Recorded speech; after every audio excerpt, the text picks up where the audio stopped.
آج ہم پڑھیں گے 27واں پارہ۔ اس میں سورہ زاریات، سورہ طور، سورہ نجم، سورہ قمر، سورہ رحمان، سورہ واقعہ اور سورہ الحدید ہے۔ سب سے پہلے سورہ زاریات۔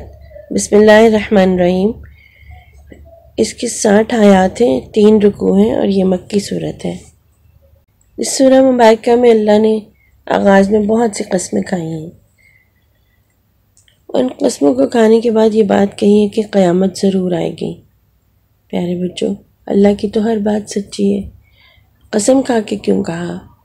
اس لیے کہ یہ بات بہت اہم ہے کہ ایک دن قیامت آنے والی ہے۔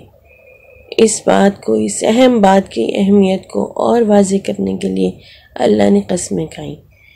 کس چیز کی قسم کھائی؟ میں چاہوں گی کہ آپ سورہ زاریات کو پڑھیں اور دیکھیں کہ اللہ نے کس بات کی قسم کھائی ہے۔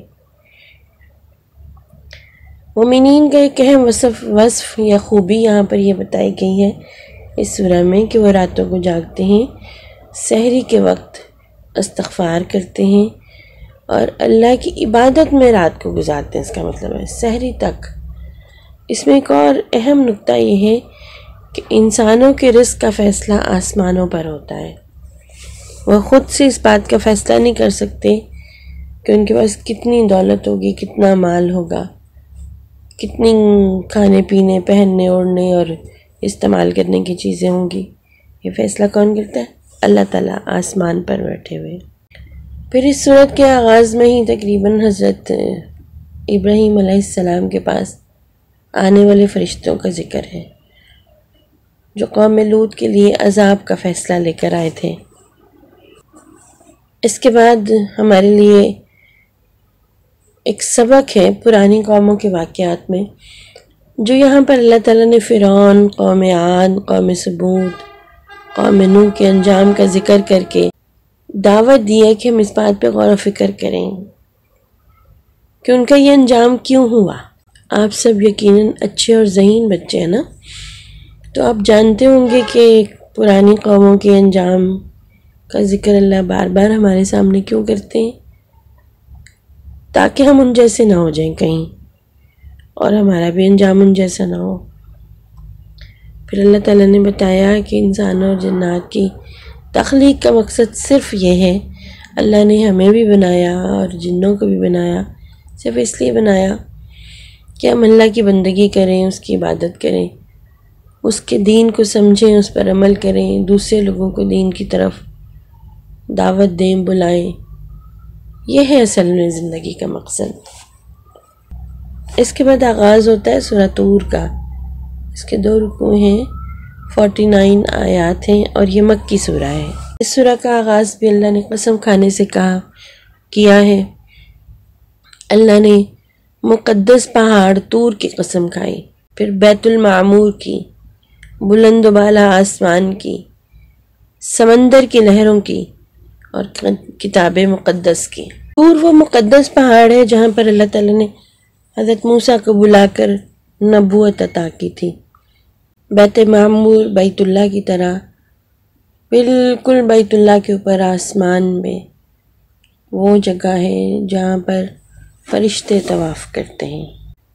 اور بیت المعمور کے بارے میں یہ آتا ہے کہ بیت المعمور کے فرشتے مسلسل بیت المعمور کا طواف کر رہے ہیں، اور فرشتوں کی تعداد اتنی زیادہ ہے کہ وہ فرشتے جنہوں نے پہلی دفعہ اپنا طواف مکمل کیا دوبارہ انتظار میں کھڑے اور ان کی بھی باری نہیں آئی اور قیامت تک باری آئے گی بھی نہیں۔ پھر اللہ نے ان سب چیزوں کی قسم کھانے کے بعد کیا فرمایا؟ اللہ کا عذاب ضرور نازل ہو کر رہے گا اور قیامت کا دن ضرور آئے گا، اور اس دن پہاڑ چلنے لگیں گے۔ اس دن یوم جزا کو جھٹلانے والوں کو جہنم کی آگ کا سامنا کرنا پڑے گا، اور ان سے کہا جائے گا یہ وہ آگ ہے جس کا تم انکار کرتے تھے۔ استغفر اللہ۔ یعنی اتنی ساری قسمیں کھانے کے بعد اللہ تعالیٰ ہمیں کیا بات سمجھا رہے ہیں؟ یہ بات سمجھا رہے ہیں کہ قیامت کا دن تو لازمی آنے والا ہے۔ ایسا نہیں ہو سکتا کہ وہ دن نہ آئے، یا کسی کی زندگی میں آئے اور کسی کی زندگی میں نہ آئے۔ یہ وہ سچائی ہے، یہ وہ حق ہے جس کو ہم سب نے دیکھنا ہے۔ تو پھر ہمیں کیا کرنا چاہیے؟ نیک کام کرنے چاہیے۔ پھر اللہ تعالیٰ نے یہاں پر جنت کے مزوں کا ذکر کیا ہے۔ اللہ تعالیٰ جنتی لوگوں سے کہیں گے جو جی چاہو کھاؤ پیو، وہ ایک دوسرے سے جڑے ہوئے قطار میں بچھے تکیوں پر ٹیک لگائے ہوئے ہوں گے۔ کیا خوبصورت سوشل لائف ہے۔ جنتی لوگ نا ایسے بیٹھے ہوں گے مل کے، خوبصورت تخت بچھے ہوں گے، ان پہ تکیے لگے ہوں گے، فارغ عیش کی زندگی۔ جو لوگ اس دنیا میں جنت کماتے ہیں نا، مشقت اٹھاتے ہیں، محنت کرتے ہیں، راتوں کو جاگتے ہیں، ان کے لیے کیسی خوبصورت جنت ہے جہاں پر عیش ہی عیش ہے، آرام ہی آرام ہے۔ اللہ تعالیٰ کہتے ہیں کہ اہل ایمان کی اولادیں میں اگر ایمان لائیں اور انہوں نے نیک کام کیے، اچھے کاموں میں اپنے باپ دادا کی پیروی کی، تو اللہ جنت میں انہیں اپنی اولاد سے ملا دے گا۔ لیکن شرط کیا ہے؟ ایمان اور نیک کام۔ یعنی جس فیملی کے بڑوں کو اللہ نے جنت میں بھیجا، اس فیملی کی جو اولادیں ہیں، بچے ہیں، اگر وہ بچے بھی نیک کام کرتے رہیں تو وہ جنت میں اپنے والدین سے مل لیں گے۔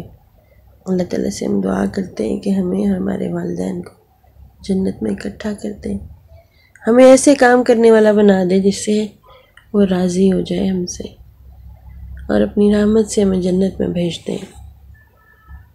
اس کے بعد اللہ تعالیٰ فرماتے ہیں کہ حضرت محمد صلی اللہ علیہ وسلم نہ جادوگر ہے اور نہ ہی شاعر، وہ اللہ کے سچے نبی ہیں۔ جو چیزیں بھی ان کی طرف اللہ نے وحی کی، وہ اپنی ذمہ داری پوری کرتے ہوئے اسے دوسرے لوگوں تک پہنچاتے ہیں۔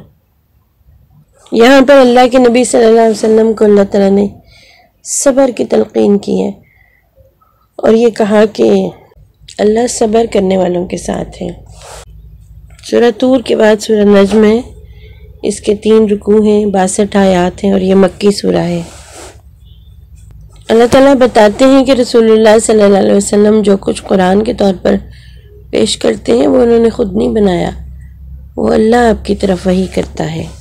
پھر یہ بھی کہ جو لوگ کبیرہ گناہوں سے بچتے ہیں، برے کام نہیں کرتے، گندے کام نہیں کرتے، اللہ تعالیٰ ان کو معاف کر دے گا اور انہیں جنت ملے گی انشاءاللہ۔ یہاں پر اللہ تعالیٰ اپنی قدرت کا، اپنی قوت کا اظہار کرتے ہیں اور بتاتے ہیں کہ انسانوں کو ہنساتا بھی اللہ ہی ہے اور رلاتا بھی وہی ہے، وہی مارتا ہے، وہی زندہ کرتا ہے۔ اس نے جانداروں میں کچھ نر پیدا کیے، یعنی نر کہتے ہیں میل جینڈر کو، کچھ انسانوں میں بھی کچھ مرد بنائے، کچھ عورتیں بنائیں، جانوروں میں بھی کچھ اسی طرح نر اور مادہ بنائے۔ وہی لوگوں کو دولت مند بناتا ہے، اسی نے دولت اور رزق عطا کیا ہے۔ پھر اللہ تعالیٰ حکم دیتے ہیں کہ اللہ کے سامنے سجدہ ریز ہو جائیں اور اسی کی عبادت کریں۔ اب آغاز ہوتا ہے سورہ قمر کا، 3 رکوع ہیں، 55 آیات ہیں، اور یہ مکی سورہ ہے۔ اللہ تعالیٰ نے سورہ مبارکہ کے آغاز میں چاند کے پھٹنے کے واقعے کا ذکر کیا ہے۔ ہجرت سے تقریباً 5 سال پہلے کی بات ہے کہ ہرا پہاڑ کے دونوں طرف چاند جو ہے وہ 2 ٹکڑے ہو گیا۔ اللہ کے نبی صلی اللہ علیہ وسلم نے چاند کی طرف انگلی اٹھائی اور آپ کی انگلی کے اشارے سے چاند 2 حصوں میں تقسیم ہو کر پہاڑ کے ایک ٹکڑا پہاڑ کی ایک طرف اور دوسرا دوسری طرف چلا گیا۔ یہ معجزہ کفار کے کہنے پر رونما ہوا تھا اللہ تعالیٰ کے حکم سے۔ اتنی بڑی نشانی دیکھ کر تو یہ ہونا چاہیے تھا کہ کافر ایمان لے آتے، لیکن وہ تو سرکشی پر تلے ہوئے تھے، نافرمانی پر، جس پہ اللہ نے پھر اعلان فرمایا کہ کافر اگر کوئی نشانی دیکھتے ہیں تو منہ پھیر لیتے ہیں اور کہتے ہیں یہ تو جادو ہے۔ اس سے پہلے بھی جن قوموں نے معجزے طلب کیے اور نبیوں نے معجزے دکھائے تو انہوں نے اس پہ کوئی نہ کوئی اعتراض کر دیا۔ اسی طرح کفار مکہ نے بھی یہی کام کیا۔ اس صورت میں قوم نوح، قوم لوط، قوم عاد اور قوم سمود کا پھر ذکر ہے، جو اللہ کی نافرمانیوں کی وجہ سے اللہ کے عذاب کا نشانہ بنے۔ قوم نوح پر سیلاب آیا، قوم عاد پر آندھی آئی، قوم سمود پر ایک چنگھاڑ تھی جس نے ان کی بستی کو الٹ پلٹ کر دیا، اور قوم لوط پر پتھروں کی بارش کے عذاب آئے۔ اس صورت میں کئی مقامات پر اللہ تعالیٰ نے یہ ذکر کیا ہے کہ اللہ تعالیٰ نے قرآن مجید کو سمجھنے کے لیے انتہائی آسان بنا دیا ہے، بس ہے کوئی جو نصیحت حاصل کرے؟ تو ہمیں سوچنا چاہیے نا کہ اللہ نے کہا، اس کی بات سچی ہے نا، اس نے بار بار کہا قرآن کو آسان بنا دیا، تو ہمیں قرآن سیکھنے کی کوشش کرنی چاہیے، اس پہ محنت کرنی چاہیے، اس پہ وقت لگانا چاہیے تاکہ ہم اسے سمجھ سکیں، سیکھ سکیں اور اس کا حق ادا کر سکیں۔ قرآن کا حق کیا ہے؟ اس پر ایمان لایا جائے، اس کی تلاوت کی جائے، اس کو سمجھا جائے، اس پر عمل کیا جائے، اس کا پیغام دوسروں تک پہنچایا جائے۔ پھر سورت کے آخر میں اللہ نے نیک لوگوں کے مقام کا ذکر کیا، وہ نیک لوگ جو اللہ سے ڈرتے ہیں کہ وہ نہروں اور باغات میں اپنے اللہ بادشاہ کے ہاں عزت کا مقام پائیں گے۔ کتنی خوبصورت بات ہے کہ اللہ جو اس کائنات کا بادشاہ ہے، اس کے ہاں کس کا بلند مقام ہے؟ اللہ سے ڈرنے والوں کا، جنہوں نے اس دنیا میں اللہ سے ڈر کے زندگی گزاری۔ اس کے بعد بچوں سورہ رحمان کا آغاز ہوتا ہے۔ اس کے 3 رکوع ہیں، 78 آیات ہیں، اور یہ مدنی سورہ ہے۔ اللہ کے جتنے نام ہیں، اللہ کے صفاتی نام، اس میں سب سے چوٹی کا نام، سب سے بہترین نام کون سا ہے؟ الرحمن۔ کتنا پیار کرنے والا ہے، پورے جوش اور جذبے کے ساتھ، ایسا پیار کہ اس جیسا پیار کوئی اور کر ہی نہیں سکتا، ایسا پیار جو کبھی ختم ہونے والا نہیں، ایسا پیار جس کی کوئی مثال ہی نہیں ملتی۔ اللہ کی آسمانی کتابوں کے نام تو آپ کو بھی آتے ہیں، کتنی ہیں بولا؟ 4۔ ان 4 میں سے سب سے چھوٹی کی کتاب، سب سے بہترین کتاب، مکمل کتاب کون سی ہے؟ قرآن پاک۔ پھر اللہ کی مخلوقات میں سے سب سے بہترین مخلوق کون ہے؟ انسان۔ اب سورہ رحمان کے آغاز میں کیا ہے؟ اللہ نے کن چیزوں کا ذکر کیا؟ الرحمن، اپنے رحمان ہونے کا، علم القرآن، اور اپنے رحمان ہونے کا، اپنی محبت کا ثبوت کیا دیا؟ کہ ہم نے قرآن سکھایا۔ یہ اللہ کی محبت کا ثبوت ہے کہ اس نے ہمیں قرآن جیسی کتاب دی۔ پھر اللہ نے یہ بتایا کہ میں نے انسان کو پیدا کیا، اور اس کو پیدا کرنا باقی تمام مخلوقات سے ہٹ کے انسان کو پیدا کیا۔ ساری کائنات میں پیدا ہونے والی ہر چیز اللہ کے کن کا نتیجہ ہے، انسان کو اللہ نے اپنے ہاتھ سے بنایا، پھر اس میں روح پھونکی، اس کو بہت ساری ایسی صلاحیتیں دی جن سے کام لے کر وہ اللہ کی زمین پر اللہ کا نظام نافذ کرنے کے لیے جدوجہد کرے، کوشش کرے۔ اللہ نے انسان کو اتنی صلاحیتیں دی، اس میں سے بہترین صلاحیت، چوٹی کی صلاحیت کیا ہے؟ بیان کی صلاحیت، بولنے کی صلاحیت، تاکہ وہ اللہ کی زمین پر اللہ کا نظام نافذ کرنے کے لیے اپنی بولنے کی صلاحیت کو استعمال کر سکے۔ تو اللہ سے ہم یہاں دعا کرتے ہیں کہ اللہ، آپ نے ہمیں سب سے بہترین مخلوق میں شامل کیا، ہمیں قرآن دیا، ہمیں بولنے کی صلاحیت دی، ہمیں اس صلاحیت کو اپنے دین کے راستے میں استعمال کرنے والا بنا دیں، آمین۔ پیارے بچوں، جیسے ہم اللہ کی نعمتوں کو گن نہیں سکتے، اسی طرح اللہ کے پیار کا بھی ہم شمار نہیں کر سکتے کہ وہ کتنا زیادہ ہم سے پیار کرتا ہے۔ اللہ کے پیار کی بہت بڑی مثال یہ ہے کہ اللہ نے جتنی چیزیں بنائی ہیں، اللہ نے جو اس کائنات کا نظام بنایا اس میں عدل ہے۔ سورج، چاند اللہ کی تسبیح بیان کرتے ہیں، سارے درخت جو ہیں وہ ستارے اور درخت اللہ کو سجدہ کرتے ہیں۔ اس نے آسمان کو بلند کیا، ترازو بنایا۔ انسانوں کو چاہیے کہ وہ ترازو کو صحیح طریقے سے قائم کریں، یعنی انصاف کریں۔ اگر وہ سودا بیچتے ہیں، مال بیچتے ہیں تو اس کو پورا تولیں، اچھے طریقے سے، غلطی اور خامی کو بتا کر بیچیں، ناپ تول میں کمی نہ کریں۔ زمین کی بات اللہ تعالیٰ نے کی ہے کہ اس میں سے طرح طرح کے پھل اور خوشبوؤں کو اللہ نے پیدا کیا، نمکین اور میٹھے پانی کے جو دریا یا سمندر ہیں، اللہ تعالیٰ نے انہیں ایک دوسرے کے اندر ملنے سے بجائے، اس کی بہت بڑی قدرت ہے کہ دو دریا آپس میں چل رہے ہیں، جا کے آگے ملتے ہیں۔ یہاں پر پاکستان میں بھی بحرین وہ مقام ہے جہاں پر دو دریا آپس میں آ کر ملتے ہیں، دونوں کا پانی دور تک الگ الگ رنگوں میں ہمیں نظر آتا ہے۔ پھر اٹک کے مقام پر بھی دریائے سندھ اور دریائے کابل جو ہیں ان کا پانی دور تک ہمیں الگ الگ رنگوں میں چلتا نظر آتا ہے۔ اللہ نے کہا میری قدرت کی ایک نشانی ہے کہ میں نے دونوں دریاؤں کے درمیان میں ایک آڑ بنا دی۔ اس سورہ مبارکہ میں اللہ تعالیٰ بار بار سوال کرتے ہیں، فَبِأَيِّ آلَاءِ رَبِّكُمَا تُكَذِّبَانِ، اے جنوں اور انسانوں، تم اپنے رب کی کون کون سی نعمتوں کو جھٹلاؤ گے؟ اللہ تعالیٰ کہتے ہیں ہر چیز ختم ہو جانے والی ہے، ہر چیز فنا ہو جائے گی۔ فنا کہتے ہیں ختم ہونے کو، اور اگر کوئی چیز باقی رہے گی تو خدائے ذوالجلال کا چہرہ ہے۔ کل من علیہا فان ویبقا وجہ ربک ذو الجلال والاکرام۔ اللہ تعالیٰ پوچھتے ہیں دو باغ کس کے لیے ہیں؟ ظاہر ہے نیک کام کرنے والوں کے لیے ہے نا۔ سورہ واقعہ کا آغاز ہوتا ہے، 3 رکوع ہیں اس کے، 96 آیات ہیں اور یہ مکی سورہ ہے۔ سورہ واقعہ میں اللہ نے 3 گروہوں کا ذکر کیا ہے۔ ایک گروہ بڑا خاص ہے اللہ کے قریب رہنے والے لوگوں کا، یہ وہ لوگ ہوں گے جو نیکیوں میں آگے بڑھتے تھے، ہر وقت ان کے دل میں یہ خواہش ہوتی تھی کہ وہ نیک کام کریں۔ دوسرا گروہ عام جنتیوں کا ہے جس کو اصحاب الیمین کہا، تیسرا گروہ جہنمیوں کا ہے۔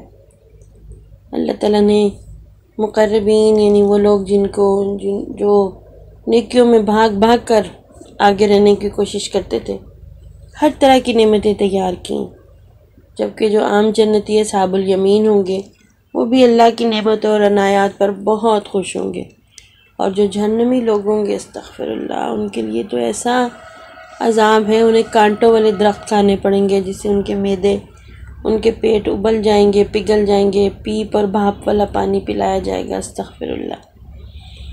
اللہ تعالیٰ نے اپنی قدرتوں کا ذکر کیا اور کہا کہ ہم نے تمہیں پیدا کیا، پھر تم اس سچی بات کا اظہار کیوں نہیں کرتے کہ اللہ تمہارا رب ہے؟ پھر ہم نے تمہارے لیے موت مقرر کر دی۔ اللہ کہتے ہیں ہم اپنی مخلوق کے سامنے عاجز نہیں ہیں، کمزور نہیں ہیں، ہم پیدا کرتے ہیں، تم پیدا کرتے ہو۔ زمین سے پودوں کو، نباتات کو ہم نے اگایا یا تم نے اگایا؟ پانی ہم نے نازل کیا یا تم نے نازل کیا؟ پھر آپ اپنے رب عظیم کی پاکی بیان کرو۔ ستاروں کی قسم کھا کر ارشاد فرمایا کہ بے شک قرآن بہت عظمت والا ہے، اسے پاک لوگ ہی چھوتے ہیں، یہ رب العالمین کا نازل کیا ہوا ہے، اس بات کو ایویں معمولی نہ سمجھو۔ اللہ تعالیٰ کہتے ہیں ہم تم سے زیادہ تمہارے قریب ہیں، تمہیں خود اپنا نہیں پتہ جتنا اللہ تعالیٰ کو تمہارا پتہ ہے۔ جب قیامت قائم ہوگی تو جو لوگ نیک ہوں گے انہیں انعام ملے گا، اور جو گندے لوگ ہوں گے، برے لوگ ہوں گے، انہیں جہنم کا عذاب ملے گا۔ استغفر اللہ ربی من کل ذنب واتوب الیہ۔ اللہ تعالیٰ ہمیں جہنم سے بچا لے، ہمیں نیک لوگوں میں شامل کر لیں۔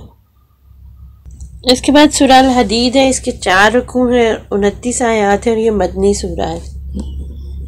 اس سورہ مبارکہ میں اللہ تعالیٰ نے اپنی صفات کا ذکر کیا کہ وہ اول بھی ہے اور آخر بھی، ظاہر بھی ہے اور پوشیدہ بھی۔ ظاہر وہ کیسے؟ وہ اپنی اس کائنات کی جتنی چیزیں ہیں ان سب میں اس کی قدرت کی نشانیاں ظاہر ہیں، اور وہ چھپا ہوا ہے، ہمیں نظر نہیں آتا، وہ ہر چیز کو جاننے والا ہے۔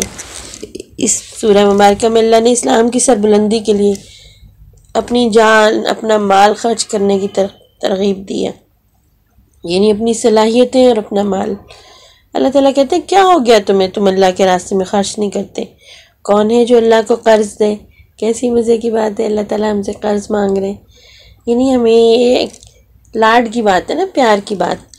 کہتے ہیں وہ مال جو میں نے تمہیں دیا اس کو میرے راستے میں خرچ کرو، مجھے قرض دے دو، اس کے بدلے میں جنت لے لینا۔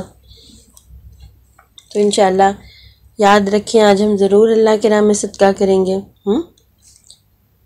رمضان کے آخری عشرے ہیں، آخری روزے ہیں، تو نیکیوں میں ہمیں آگے بڑھنے کی کوشش کرنی چاہیے۔